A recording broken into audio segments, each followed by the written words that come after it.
तो हेलो बच्चा पार्टी, क्या हाल चाल। आज के इस वीडियो में हम डिस्कस करेंगे एक्सरसाइज 8.2 प्रश्न संख्या 2 के बारे में।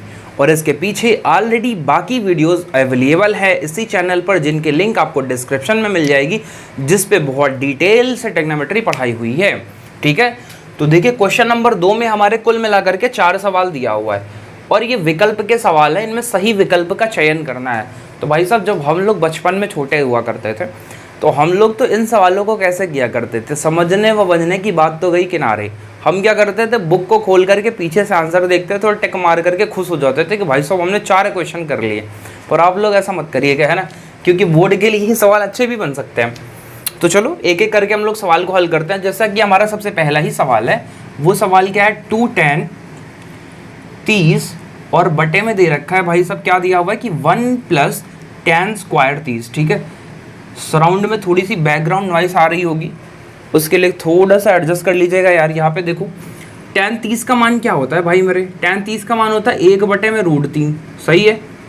और 1 + tan 30 का मान 1/√3 और इसका स्क्वायर है तो स्क्वायर कर दो, है ना। अब देखो आगे, 2 एकम 2 और बटे में आ गया √3, पर इस पूरे के बटे में क्या आ जाएगा भाई साहब, 1 + 1 का स्क्वायर 1 और √3 का स्क्वायर 3। अब हम थोड़ा सा डायरेक्ट करते हैं, है ना। ऊपर है अपने पास 2/√3 और इस पूरे के बटे में 3 एकम 3 1 4/3, है ना भाई। ये किनारे और ये बीच में, तो 3 दूनी ऊपर हो जाएगा 6 और यहाँ पे क्या आ जाएगा 4√3। एक काम करते हैं, हम ऊपर 6 नहीं लिखते, ऊपर लिख देते हैं 2 × 3, है ना, क्योंकि इनके गुणे को हम लोग 2 × 3 लिख सकते हैं। अब देखो 2 एकम 2, 2 से कटाइए 2, और मैं यहाँ पे इस √3 से इस 3 का एक √3 उड़ा सकता हूँ। क्यों? क्योंकि हमने सीख रखा है कि अगर कोई नंबर सिर्फ लिखा हुआ है तो इसका मतलब उसके साथ में ना 2 ठो रूट भी छिपा रहता है। तो एक √3 से एक काट दिया तो ऊपर कितना बच गया, √3 बच गया, और नीचे कितना बच गया 2। अब भैया ई तो आंसर में दिया ही ना है ना, ई का बवाल हो गया। तो हम चेक कर लेंगे कि √3/2 इनमें से किसका मान होता है। तो sin 60 का मान कितना होता है, sin 60 का मान √3/2 होता है। तो इसका मतलब पहला ही हमारा आंसर क्या हो गया, सही हो गया है। आई होप आपको ये सवाल समझ आया होगा। अब आते हैं हम लोग इसका सेकंड पार्ट पे। उसके लिए पहले वाले पार्ट को हम गायब कर देते हैं। उसके लिए हम हेल्प लेंगे अपना इस सफाई यंत्र का। और अब आ जाएंगे हम लोग इस प्रश्न संख्या 2 पर। ठीक है, तो चलिए प्रश्न संख्या 2 को देख लेते हैं फटाक से। क्या है, ये है 1 - 10 स्क्वायर 45 बटे में 1 + 10 स्क्वायर 45, है ना। तो आप बोलोगे सर जी ये कौन सा मुश्किल है, 1 रखिए, 10 45 का मान होता है 1 रख दीजिए और इसका स्क्वायर कर दीजिए। 1 + इसका मान 1 होता है, रख दो और स्क्वायर कर दो। तो 1 में से 1 का स्क्वायर घटाओगे तो 0 ही आएगा भाई। क्यों? क्योंकि 1 का स्क्वायर होगा 1 और 1 में से 1 घटाओगे 0, और नीचे तो कुछ भी आ जाए आएगा 2। फाइनल जो आंसर हमारा आएगा वो आएगा 0। तो आप बोलोगे सर जी ऑप्शन नंबर 4 पे टिक मार दो, है ना। यहाँ पे देखिए इस लास्ट के पहले वाले क्वेश्चन को करते हैं। क्या बात है सर, बातें घुमाना आपसे सीखा जाए, है ना। 2 sin A। अब भैया इसे कैसे सॉल्व करेंगे यार, तो आप बोलोगे सर जी इसमें क्या कर सकते हैं हम लोग, एक काम कर लीजिए, ये दोनों बराबर कब होंगे, है ना। ध्यान से सुनो, इसने बोला कि भाई साहब ये वाला और ये वाला बराबर का मतलब क्या हो गया, बराबर हो गया। तो भैया ये दोनों बराबर कब होंगे, जब थीटा की वैल्यू 0 होगी तब बराबर होंगे। कि 30 होगी, 60 होगी या फिर 45 होगी। तो हम बोलेंगे एक एक रख के चेक करते हैं। गुरु जी देखो, अगर हम 0 रखते हैं किसके बराबर, a के बराबर, तो a बराबर 0 रख देंगे तो 0 का गुणा हो जाएगा 0, और ये आ जाएगा sin 0। तो sin 0 इधर आ जाएगा, बोलो सही है। अगर हम 0 रखते हैं तब, और इधर हम रख देते हैं sin, तो इधर भी हो जाएगा sin 0। 0 का मान होता है 0, इधर भी आ जाएगा 2 × 0, और 0 बराबर कितना आ गया 0। तो हमने देखा कि जब थीटा अर्थात a का जो मान है वो जब 0 है तो दोनों ही पक्ष क्या है, बराबर है। इसलिए जो हमारा उत्तर है वो पहला ही सही हो जाएगा। आप बोलोगे सर अगर बराबर ना आया होता तब क्या करते, तो तब क्या करते हैं मेरे लल्ला, मेरे नन्हे मुन्ने बच्चों, हम क्या करते कि फिर हम 30 रख करके ट्राई करते। 30 से भी ना आता तो फिर 60 रखते, फिर 45 रखते, किसी न किसी से बराबर आता और जैसे ही बराबर आता वही हमारा उत्तर हो जाता। तो 2 यहाँ पे कर दिया, आप इनका स्क्रीनशॉट लीजिए। पुनः हम अपने सफाई यंत्र का प्रयोग करके जो है इसे हटाएंगे और अगले क्वेश्चन पर आ जाएंगे, ठीक है। चलिए देखें, तो ये हमारा जो सवाल है इसमें दिया हुआ है 2 tan 30, तो हम लिखते हैं यहाँ पे 2 tan 30 और पूरे के बटे में दे रखा है 1 - tan स्क्वायर, 1 - tan स्क्वायर और 30 दे रखा है। चलो भाई, तो 2 गुणे इस tan 30 का मान होता है 1/√3 और बटे के बारे में यहाँ पे क्या आ जाएगा 1/√3 का स्क्वायर, क्योंकि tan 30 का मान 1/√3 उसका स्क्वायर कर दो। तो फाइनल आंसर क्या आ रहा है देखो 2/√3 और बटे में क्या आ रहा है अपने पास 1 - 1 का स्क्वायर 1, √3 का स्क्वायर 3, 3 एक कम 3 में से 1 गया 2, है ना भाई। 2 बटे कितना आ गया 3 और ये ऊपर और ये नीचे, एक मैं और एक तू, दोनों मिले इस तरह, ये देखो 2 से 2 कट गया, दोनों मिले इस तरह की कट गए। इस √3 से 1 √3 खत्म हो जाएगा तो फाइनल अपना आंसर कितना आ जाएगा √3 आ जाएगा। अब भैया √3 किसका मान होता है, तो √3 मान होता है tan 60 का, यानी विकल्प संख्या हमारी 3 सही हो जाएगी, ठीक है। यहाँ तक आप स्क्रीनशॉट लीजिए, फिर अगले क्वेश्चन पे आते हैं। एक मैं और एक तू, दोनों मिले इस तरह, आपको मैथ आती नहीं यहाँ आ रही है, ये तो होना ही था। देखो ध्यान से सुनिए, अब ये जो तीसरा सवाल है बोर्ड के लिए तो बहुत ही खास सवाल है और हम लोग के लिए बड़ा आसान सवाल है। कैसे? इसमें लंबी चौड़ी रामायण लिखी हुई है, इधर वाले में महाभारत लिखी हुई है। अपने को उसमें अब नहीं पढ़ना है, हमें सिर्फ और सिर्फ यहाँ से ए और बी का मान निकालना है। वो कैसे करेंगे?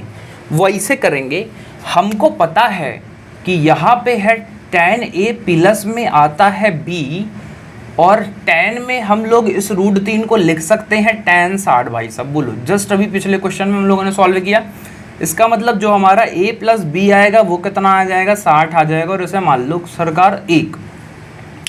इसी तरीके से यहाँ पे हम लोग tan a - b लिख सकते हैं और इसको जो है हम लिख सकते हैं क्या tan 30, क्योंकि हमको पता है tan 30 का मान 1/√3 होता है। यहाँ तक कोई बुरा मानने वाली बात है नहीं। तो अब यहाँ पे a - b आ जाएगा भाई साहब, यहाँ पे आ जाएगा 30 और आ जाएगा समीकरण संख्या 2। और समीकरण 1 और 2 की बजाना हमने सीख रखा है पहले दूसरे तीसरे चैप्टर्स में लगातार। तो हम क्या लिखेंगे, समीकरण 1 व 2 से, समीकरण 1 व 2 से कुछ कुछ कर रहे हैं। तो समीकरण 1 क्या है भैया, a प्लस में b बराबर में 60 और समीकरण 2 क्या है, a - b बराबर में 30। इन दोनों की करवा दो लड़ाई, ये b से b कैंसिल, a और a मिल करके आ जाएगा 2a, 60 और 30 मिल करके 90। अब हमको पता a बराबर ये बटे में जाएगा तो कितना आएगा 45 आएगा ना भाई, 90 में आधा यानी 90 का 2 से भाग लगाओगे 45 आ जाएगा। अब a जो आया है, इस a का जो मान है, इस मान को हम लोग रख दें किसी भी समीकरण में, तो आप बोलोगे सर समीकरण 1 में रख दीजिए। समीकरण 1 में रखने पर ठीक है, तो कुछ लोग बोलेंगे सरकार 2 में रख देते तो क्या दिक्कत होती, कोई दिक्कत ना होती मेरे लाल पीले हरे नीलों। a बराबर रख देंगे हम 45 और प्लस में आ जाएगा b बराबर में आ जाएगा 60। तो भाई साहब b बराबर क्या आ जाएगा, इस 45 को उधर ले जाओगे 60 में से घट जाएगा, आ जाएगा 15। अब कुछ का दिमाग में घंटी बजी होगी कि अगर हमने 2 में रखा होता तो सर कुछ और आंसर आता। चेक कर लो भैया, इस 45 को यहाँ रखते, ये 45 उधर जाता, माइनस में हो जाता, 30 में से -45 घटा देते तो -15 आता और ये माइनस वो माइनस मर जाते, b बराबर कितना आ जाता 15। तो इस प्रश्न में हमारा जो a का वैल्यू है वो आया 45 और b का जो मान आया है वो आया है 15। ठीक है, अब आइए लास्ट प्रश्न को हल कर लेते हैं, तब तक इसका स्क्रीनशॉट ले लीजिएगा। तो देखो यार, इस बार मैंने क्वेश्चन बोर्ड पे नहीं लिखा है, मैं बुक से डायरेक्ट रीड कर दे रहा हूँ, आपको यहाँ पे साइड में दिख जाएगा। तो चौथे में जो हमारा पार्ट का पहला क्वेश्चन है वो है कि बताइए कि निम्नलिखित में से कौन से कथन सत्य है और कौन से असत्य है, कारण सहित अपने उत्तर की पुष्टि भी करिए। ठीक है आपको क्वेश्चन इधर दिख जाएंगे। पहला है साइन ए प्लस बी बराबर साइन ए प्लस साइन बी, ऐसा हो सकता है क्या?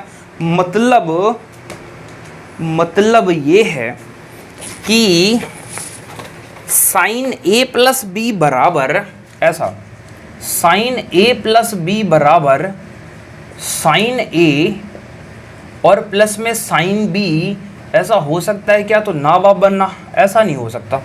क्यों नहीं हो सकता? क्योंकि ये एक अलग है पद है या कोण कह सकते हैं, और ये अलग अलग है भैया, ठीक है। साइन ए प्लस बी एक सिंगल टर्म है, एक ही पद है, और यहाँ पे दो अलग अलग पद हैं, इन्हें हम कभी भी एक नहीं कह सकते, ना बाबा ना, ठीक है। तो आप आंसर क्या लिखोगे? ना बाबा ना। फिर अगला आता है हमारा, थीटा के मान में वृद्धि होने के साथ साथ साइन थीटा के मान में भी वृद्धि होती है क्या? तो आप बोलोगे चेक कर लो भाई, देखो थीटा का मान साइन में जैसे जैसे बढ़ रहा है, साइन का मान 0 पे स्टार्ट होता है तो 0, और साइन का मान जब 90 पहुंचता है तो कितना हो जाता है? 1, यानी थीटा का मान बढ़ने पर साइन थीटा के मान में वृद्धि हुई है। और इधर भाई साहब ने क्या बोला है? वृद्धि होती है। हम बोलेंगे हाँ भाई साहब होती है, तो सही कर देंगे इसे। अगला है, थीटा के मान में वृद्धि होने पर कास थीटा के मान में भी वृद्धि होती है। आप चेक कर लो, थीटा का मान जैसे जैसे बढ़ता जाता है कॉस थीटा में, वैसे वैसे उसका मान घटता जाता है। तो यानी ये वाला विकल्प क्या है? गलत है। थीटा के सभी मानों पर साइन थीटा बराबर कॉस थीटा, अर्थात थीटा के जितने भी मान होंगे उस पर साइन और कॉस आपस में क्या हो जाएंगे? बराबर।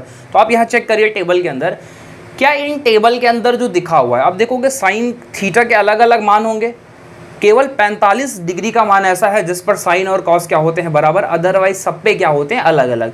तो हम क्या बोलेंगे भैया? सब पे बराबर नहीं होते, सिर्फ और सिर्फ 45 पे बराबर होते हैं 10वीं क्लास के स्तर तक, ठीक है। फिर अगला आता है, ए बराबर 0 पर कॉट ए परिभाषित नहीं है।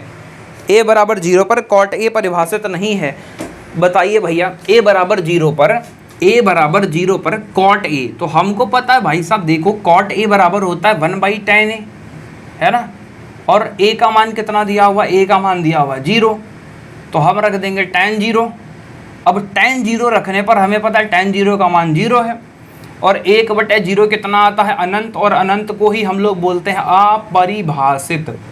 अर्थात सही कह रहा था कि ए बराबर 0 पर जो कॉट ए है वो क्या होगा? अपरिभाषित, अर्थात परिभाषित नहीं होगा।